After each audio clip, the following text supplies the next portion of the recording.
5 years ago when I was 18, I was really hurting. My longtime boyfriend cheated on me and he loved her more than he ever loved me. It drove me wild and I started to act pretty reckless. I talked to a lot of people on obscure social media websites. One dude named Jack seemed really sweet and he was from around my area, though on my profiles I used a city nearby instead of the actual city I lived in. We started texting and it seemed like we had a lot in common. New Year's Eve came around and I didn't have any plans and didn't want to be alone. Jack said we could meet up at a hotel and party together. I met up with Jack and one of the first things he did was ask me if I was really 18. I didn't think it was odd because I looked extremely young and people pretty much asked me on a daily basis. I worked in retail and customers literally would ask me if I was old enough to work there. So I thought it was a normal question and he made me show him my driver's license to prove I was of age. I did and then asked to see his in return. He flashed it so briefly that I only saw one thing: the year he was born, 1983. I spent like 5 whole minutes pretending to act normal while secretly processing this. Jack was 32. I quickly felt bad vibes from him. I hung out with him only 2 more times before seeing that he was truly twisted. He didn't have a car. He lived with his mom and I wasn't allowed over. He insulted his mom and described her as a bitch. He talked about hating cops and he was vulgar and obscene and it grossed me out. We went to a concert and he tried putting his hands up my shirt and down my pants while I was talking to somebody there. He took me to a storage unit he had. Wanted to hang out there because we couldn't go to his place. Inside there was only an air mattress and a container on the ground that he peed in. After that, I completely ghosted Jack but didn't block him. Everybody asked me why I didn't block him and I always responded, because if he ever texts me that he wants to hurt me or find me or threatens me in any way, I want to receive that text and have a record of it instead of having it go to the void unseen. So he texts me every couple of months for a 1.5 years. Totally delusional psycho stuff. Happy 4th of July. Wish you could be here with me, or you're just a stupid slut with no brain. I'm crying imagining the beautiful life we could have together. Then became, hey, I'm so sorry, please talk to me. He left me voicemails describing disgusting sexual things that he wanted to do with me. One day, I swore I saw him at the store I worked at. I felt a little bit scared and hid in the back room for a bit. I thought I was seeing things. Then it happened again a few months later and I was sure it was him, but he didn't see me. A few days later, one of my coworkers told me, somebody named Jack came here looking for you, but you weren't there. I told him you weren't in that day. He asked for your schedule, but I said I didn't have it. That's when the terror hit me and the reality set in that I was not safe at all. I went with my friend to buy pepper spray that day. On the way there, my friend asked if I ever Googled Jack. I said it hadn't occurred to me. I did right then and there, and a bunch of articles came up that described how he sexually harassed, threatened, and assaulted women. He had a serious record including strangulation, slashing tires on cop cars, all kinds of assault and battery, breach of peace, trespassing, etc. There were news articles about him sending sexually explicit pictures, even to underage girls. I saw his mugshots. Seeing Jack's mugshots online was another reality check. That same day, I was back in bed at home with my parents. There was somebody at the door. My stepmom went to answer it. Somebody named Jack is here for you, she said. I immediately panicked and told her everything. She told him I wasn't there and he left. I finally called the police, saving every text and voicemail from him. Came in handy because I emailed it to all the officers handling my case. He responded that he was deeply disturbed by the voicemails and that apparently the case was severely more sinister than I let on with the police in person. I came in and gave statements. They put a warrant out for Jack's arrest and I got a full no-contact protective order against him. During the month and a half it took them to find Jack, he visited my work more than one time. The security cameras got it all on tape. He walked around the entire store, every department, every aisle. Jack came to my house one more time. I was lying outside the pool in the backyard. My stepmom came out to tell me she was leaving for work and that I'd be home alone. She drove off. Only a few minutes later, I hear a commotion in the driveway and my stepmom yelling. I hear her scream, "Get inside right now and call 911. I knew Jack was there. I instantly jumped off the floating bed I was on, swam like I never swam before, bolted up the stairs into the house through the back door and locked it, ran to the front door and locked it, ran into my room and hid in my closet, all with crazy speed that I had no idea I was capable of. I remember hiding, hearing my heartbeat, hearing my crazy breathing, and hearing the water dripping all over the hardwood floor since I didn't get a towel. When my stepmom came in, she told me on her way to work she saw a car that looked like the one Jack had when he came to see me that other time, and on a hunch, she turned around and followed him back here. That blows my mind. If she didn't notice that car, make that connection, feel that slight gut feeling, turn around and risk her job, I don't know what would have happened to me. That was my last encounter with Jack. Haven't heard from him since, but I'm still in fear constantly. He is awaiting a criminal trial.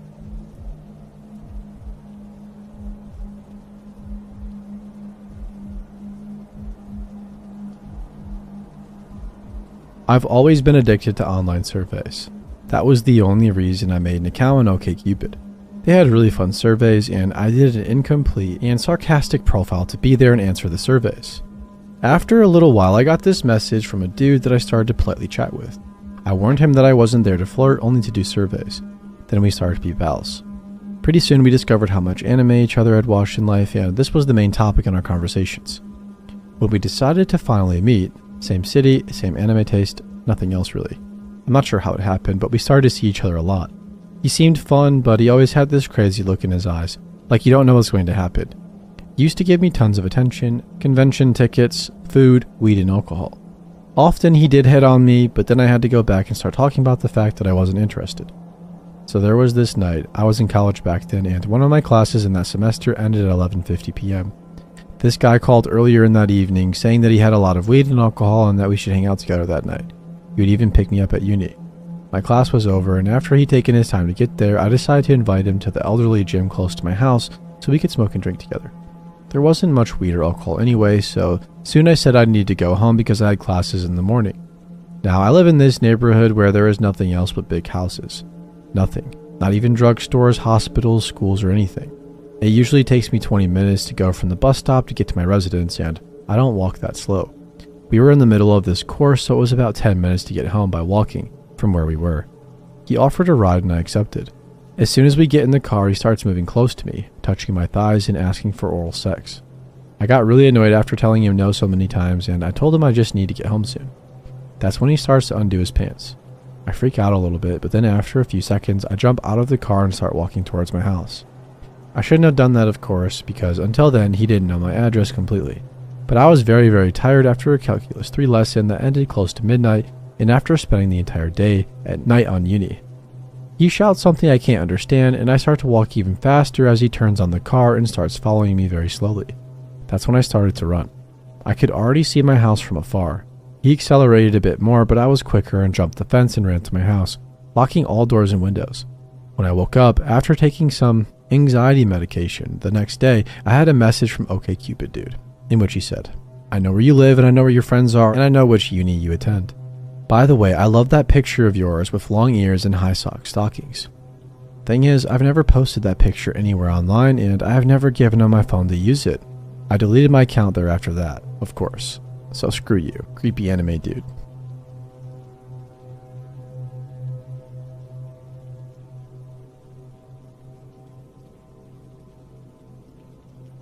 I met Jennifer when I was 19. I want to preface this whole thing and explain that I've always been a woman with poor judgment and I've been oblivious to most weird things around me. So on with the story. I moved to the big city to go to college, but I was nervous about roommate situations because I had been an exchange student in Brazil the year before, and my living situations had been horrible. What I wanted was just a room with access to a kitchen, bathroom, and laundry. If there were other roommates, that was fine so long as I could keep my life very separate. Dolly seemed like the perfect landlord. She was a bit of a local TV celebrity in the 80s who ran her own business. She was also married to a police officer, which instantly made me feel safer. Oh, how I've learned since then. She had divorced a rich man who kept her in a large house in West Vancouver, but to make some ends meet, she had converted her basement into rooms for rent. It suited me well, as my room was next to the entrance, so by late night and early mornings, my class schedule was all over the place. Comings and goings would not disturb the other tenants. At first, there was just me and an older lady who was very sweet. There were, however, 3 more rooms available, and Dolly did say that one would be rented out to her goddaughter, who was more like a niece, really. When I dropped off my rent, she asked me to be kind enough to show her niece around and introduce her to people.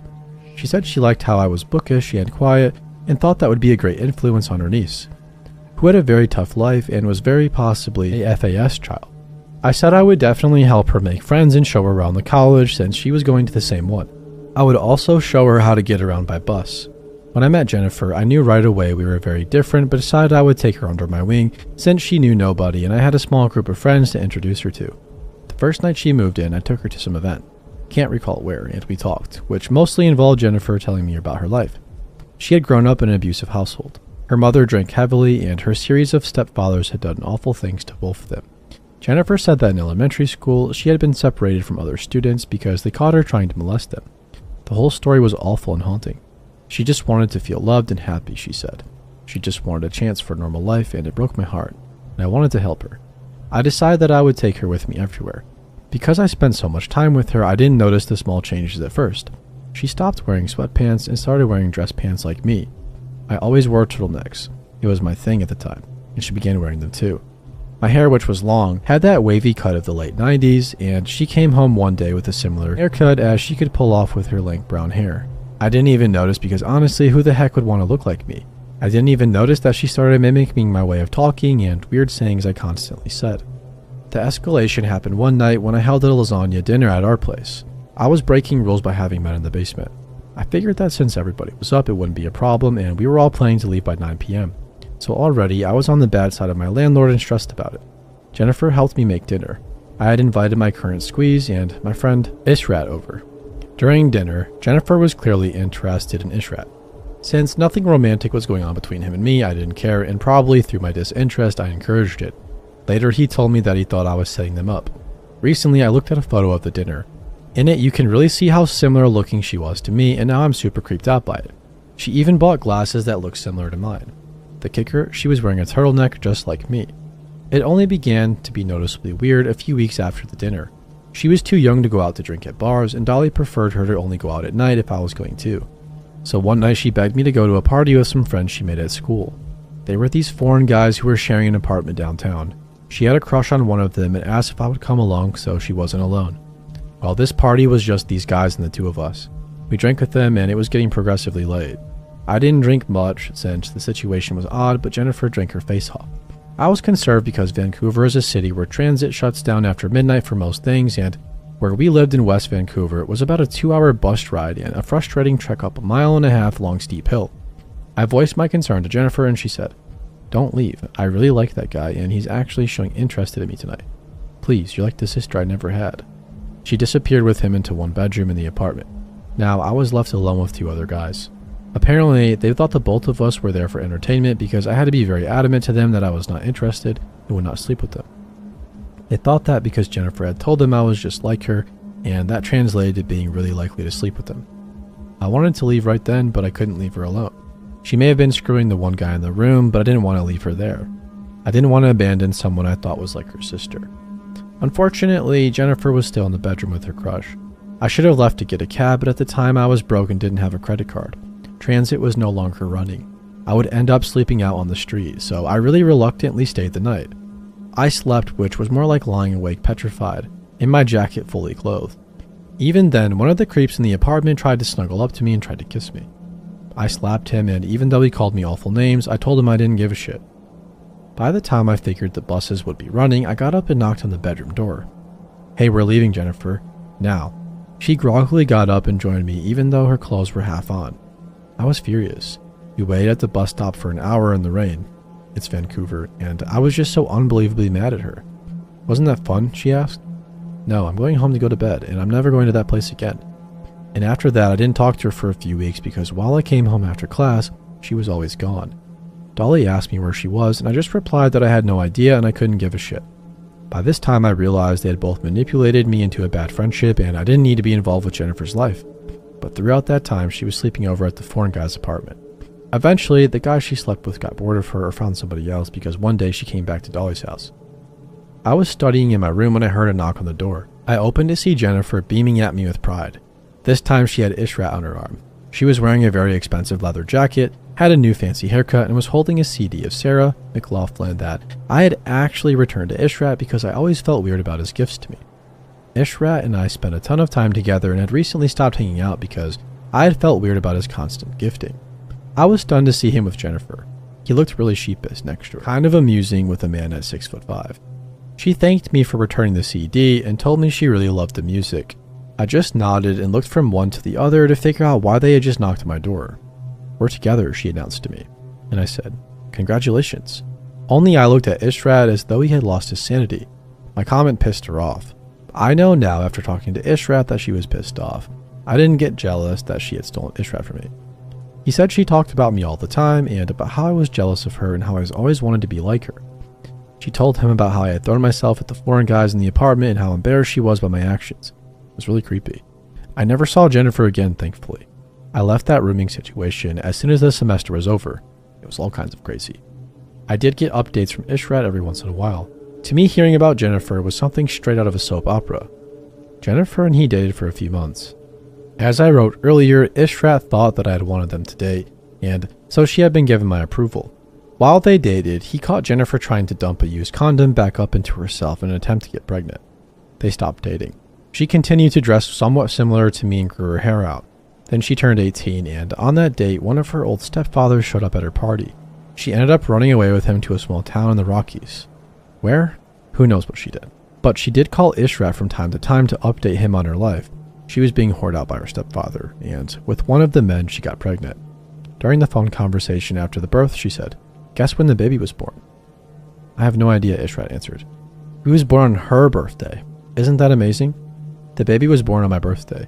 She was so proud about that fact, and this was a few years later after I had last seen her.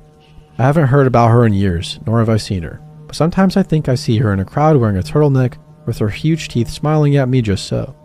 But it's just a figment of my imagination, thankfully.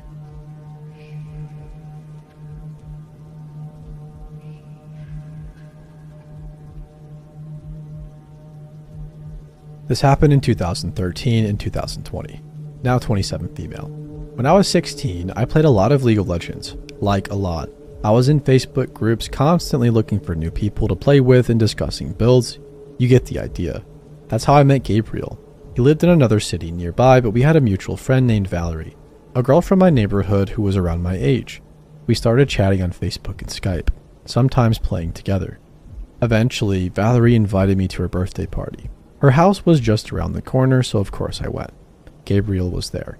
We clicked instantly, but at some point during the night, he tried to get me alone in a dark room, and you know for what.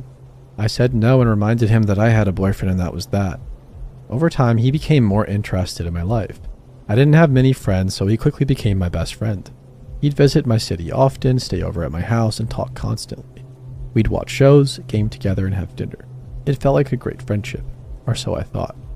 Looking back, the shift happened gradually, so I subtly barely noticed. But thinking about it now makes my stomach turn. It really began around 2016, right after my mom passed away. Gabriel would accidentally touch me. He started greeting me with kisses way too close to my mouth. He'd compliment me, then twist it, like, "You are so beautiful. If only you lost a bit of weight." He'd manipulate me into thinking my exes were awful and that my friends hated me. He even made bets with people about how long my partners would last before dumping me. In 2019, I finally moved out. I invited him over to help organize the place. When he was about to leave, he grabbed my face really hard and tried to kiss me. I pulled away, but he held me so tightly that I had to duck under his arm to get free. We stared at each other in silence, then he left. He later apologized, and because he was my only friend, I forgave him a week later, even though I shouldn't have. Then came the pandemic. He happened to be staying at a friend's house just a few blocks from me. He asked for help dyeing his hair blue, so I went over. I met his group of friends and they were awesome. We bonded instantly. We played board games, VR gaming, and late night talks. I loved hanging out with them. Gabriel didn't. He started getting upset that I was spending time with them instead of him. One of the guys told me Gabriel had forced him to show our private messages to make sure nothing was going on between us. Gabriel suspected that his friend and I had a fling. Then became the jealousy. And something changed in his face. His eyes looked black. His behavior turned erratic. He said he had multiple personalities. One was Mark, who tried to touch me several times and in some form abused me. The other was Carl, some sleazy, overconfident alter ego. One night as Mark, he told the story about meeting a girl at a bus stop in the middle of the night and having sex with her. As a woman, it sounded off. What kind of girl sleeps with a stranger at a dark bus stop? Was he lying or bragging? Or worse, did he take advantage of somebody? Things escalated. He then began telling me how he was depressed. Then he accused me of stealing his mother's credit card. I'd never even met her, never even been to his city. One night, I had an emergency and asked if he could watch my dog. He agreed. When I came back early the next morning, the place looked clean. He said, "Hi, how are you?" and left. But his Facebook was open on my computer.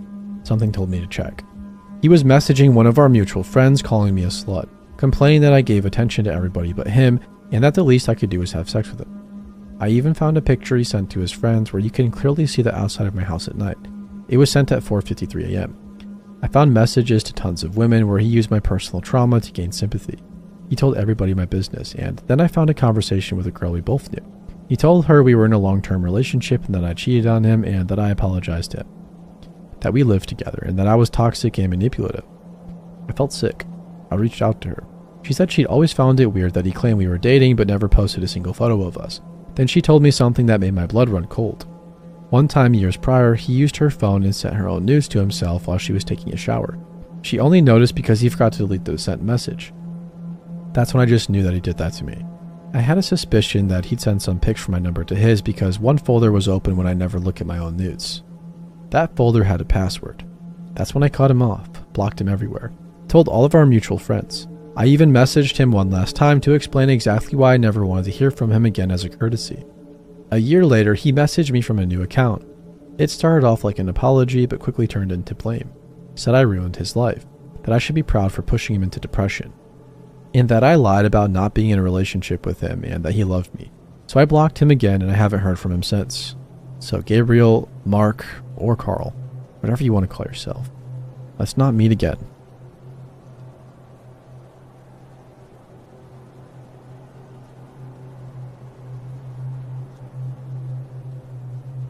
This happened when I was about 14 or 15. I'm 19 now. I was in my house's basement playing PlayStation absent-mindedly late into the night like I often did at that time. Being up until 3 to 4 a.m. was not unusual for me. How my house is structured. It has a front door but also a second set of front doors if you go down the driveway. The basement is by these second doors. As I was getting ready to log off for the night, I heard my dogs start going crazy from upstairs. They sometimes bark at nothing, a car passing in the night or too much wind whipping past their window. However, as somebody who listened to too many scary stories, that was more than enough for me. I went up the stairs and was about to go straight to my room when I caught a glimpse of movement out of a window. I looked through the window to my front yard but still couldn't see anything. Suddenly, I heard my dad yell in a lower voice than his own. "Hey, can I help you?" This is what set me into pure adrenaline mode. I stood frozen staring out the window as my ears strained to hear the guy's response. I still got nothing before my dad continued. "Sorry, you have the wrong house. Get off my property now." Here he comes back into sightline, a man wearing a white sleeveless shirt and cargo pants. I watched as he walked off our front path and onto the street, then back onto the path. He was seemingly unsure of where to go or what to do. It was now I realized with utter dread I didn't lock the downstairs front door. I finally break my frozen spell and run back down the stairs and lock the front door. I take a deep breath and start back towards the stairs when I hear it. The door handle jiggling. I don't even look back. I book it up the top of the stairs into my parents' room. My dad had already called the cops. They came about half an hour later and seemingly picked up a man from an empty house down the street that was in the process of being sold. The following day, the newspaper told of an escaped convict from the max security prison here. Some sort of mix-up was made and they let the wrong person out. They caught him luckily enough, but didn't detail where.